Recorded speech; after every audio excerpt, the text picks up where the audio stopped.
Welcome back inside the Now Morning Show, ladies and gentlemen. In the background there, Lord Blakey with Modern Generation, and we're going to be chatting with somebody from the Modern Generation to find out how they feel about the allocation towards in the budget towards Tobago, especially as it pertains to the youth of Tobago. This morning, I want to welcome personal development coach and financial education instructor, Alana Alleyne. Good morning to you, Alana. Good morning, everyone. Good morning, Trinidad and Tobago. Thank you so much for joining us this morning. So, talk to me about your feelings on the budget regarding Tobago and how it will affect the youth of Tobago.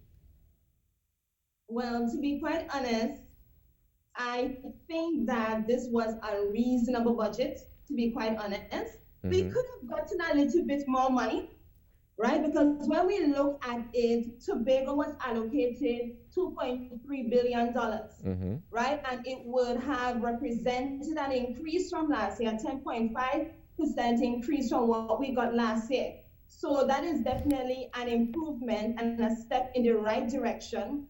When we even break that down a little further, 4.5%, we would have been given 4.5% of the overall budget. Right? So as it pertains to that, even though we got almost half of what we would have requested, it is still an improvement, and it will be now dependent on our policymakers to now prioritize the areas that are most crucial for our growth and development. And what are some of those areas? All right, so some of the areas that I think that we need to focus on particularly, especially when it pertains to the youth, is to really reduce the high levels of unemployment that we're facing and the lack of opportunity. On the ground, that is what the young people are complaining about here. But when I look at the budget, I see that there are opportunities for young people to capitalize on if only they are willing, to relearn, retool, to upgrade their skills, to pivot, right? When we break down the budget, we are seeing that the government is focusing on areas such as tourism, construction. We are seeing agriculture getting an increased allocation. We are also seeing a strong emphasis on ITC and digitization, which is the realm in which we exist right now and one of the fastest growing areas in the world. So as a young person, it is for us to get on track and really go where the money is. I think what the budget is telling us is that these are the areas in which young people should try to align themselves in order to capitalize on some of the benefits that they can get. Alana, tell me something. Currently, what is the reaction on the ground in Tobago as far as the youth are concerned with regards to things like digitization and ICT? Are people interested? Are they chomping at the bits to get more of it or to get more into it? I think what is happening on the ground right now, when you talk about youth, is anywhere, you go up to the age of 35. Right. And I think the younger segment might be more attuned to the whole notion of digitization, primarily because they are existing in the realm. But for persons my age, right, who are a little older and who would have already received training in different areas, I think the challenge is now doing the whole process of upskilling, getting the new skills that are required to remain competitive within this area. But if you look at the budget, another area in which there is a lot of focus is small business development in terms of the small and medium enterprises. There are lots of incentives there and a lot of training that will be provided to help persons within the area of business to retrain, to upgrade their processes and their technology in order to become digitized and to get on with this whole wave of digitization.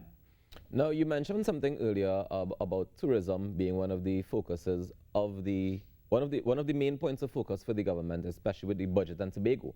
I've heard mixed reactions about this investment in tourism and the way that the government has been going about it. How do you feel about it?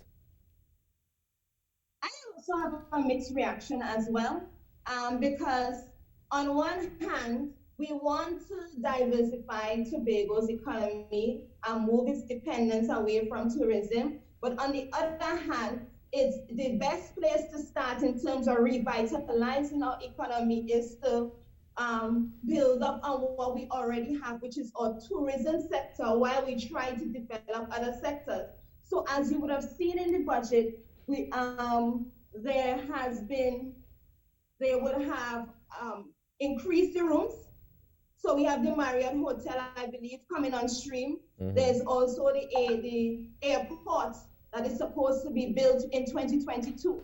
And these opportunities, on one hand, will create a lot of jobs, right, and bring tourists to Tobago. But on the next hand, we need to ensure that these investments that we are making in tourism make sense and it actually builds the economy rather than just continuously have us dependent as we're seeing.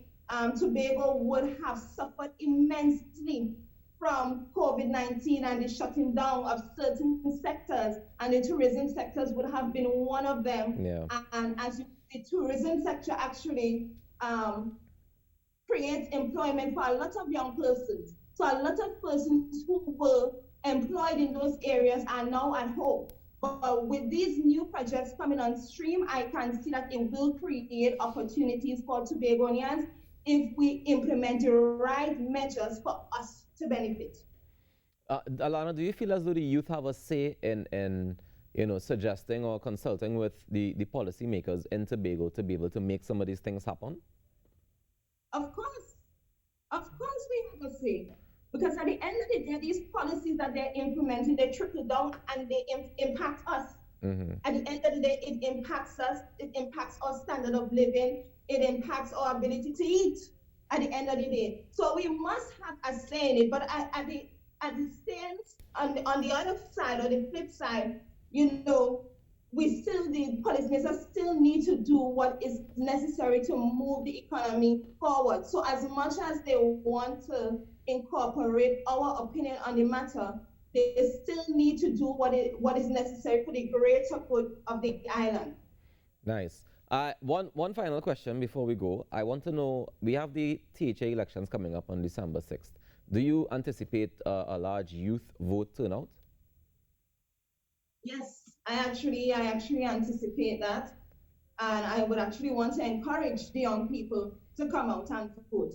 I think that this is one of the most interesting elections that would have hit Tobago in a very long time.